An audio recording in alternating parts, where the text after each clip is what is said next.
Then you have the Rutherford model. So Rutherford did an experiment. So you have the gold foil experiment, and he proved that an element is mostly made up of empty space, and you have a dense nucleus, and then you have the electrons that orbit around that nucleus, but that an atom is mostly empty space. The mystery of how the electrons fitted inside the atom was eventually solved here in Manchester, in this building in 1911, by Ernest Rutherford. Rutherford was, in my opinion, one of the first proper particle physicists because he used beams of particles as projectiles to explore the structure of matter. Now, of course, in Rutherford's day, there was no such thing as a particle accelerator. So he used the decay of radioactive elements to produce his beams of particles. This is Rutherford's original desk. And in fact, if you hunt around a little bit, you can detect traces of radioactivity 100 years later. Rutherford asked two of his students, Hans Geiger and Ernest Marsden, to fire some alpha particles at a piece of thin gold foil and see what happened. So imagine these tennis balls are the alpha particles. Now if the atom were, as Thomson had suggested, a kind of amorphous blob, then you'd expect the alpha particles to pass right through.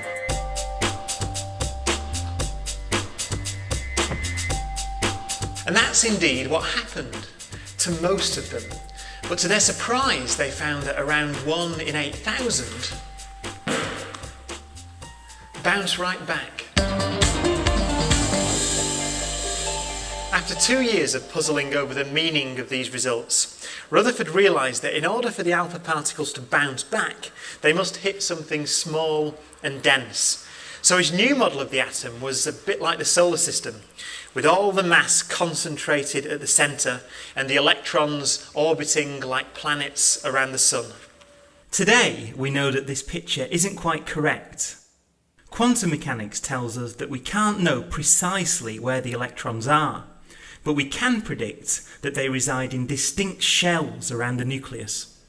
Rutherford's alpha particle scattering experiment was remarkably direct and simple, and it showed the nature of what the atomic structure is. By the way the alpha particles bounce off the atom, he worked out where the positive charge of the atom lives.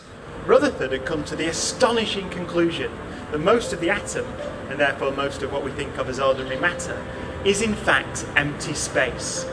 So this apple with the atomic nucleus, the electrons would be a kilometre away. After discovering the nucleus, Rutherford continued doing experiments, firing particles at different targets to delve into the structure of the nucleus itself.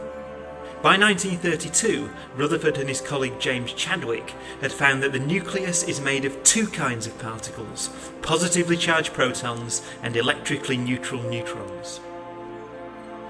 The discovery in these experiments of neutrons, uncharged atoms of mass 1, has proved of great significance and importance, and has given us a much clearer understanding of the actual structure of nuclei. Less than a century after Mendeleev published his periodic table, scientists had arrived at a seemingly beautiful simplification. All this is made of just three fundamental particles: the proton, the neutron, and the electron. Now with the Bohr model, Bohr has been able to prove the existence of energy levels through emission spectra.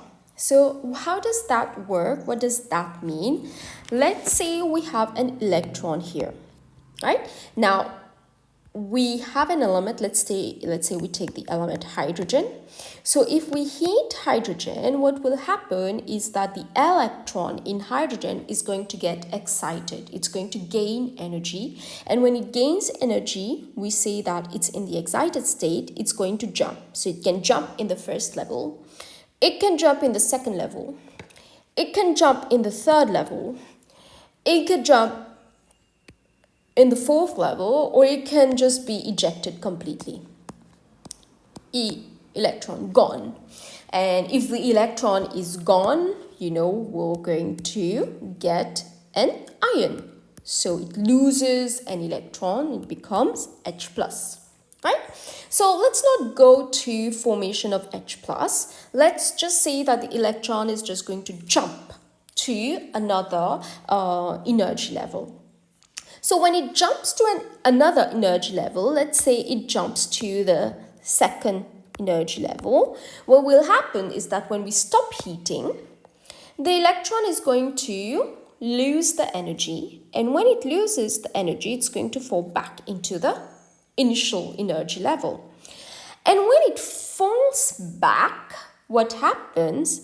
It's going to emit energy. So it emits energy,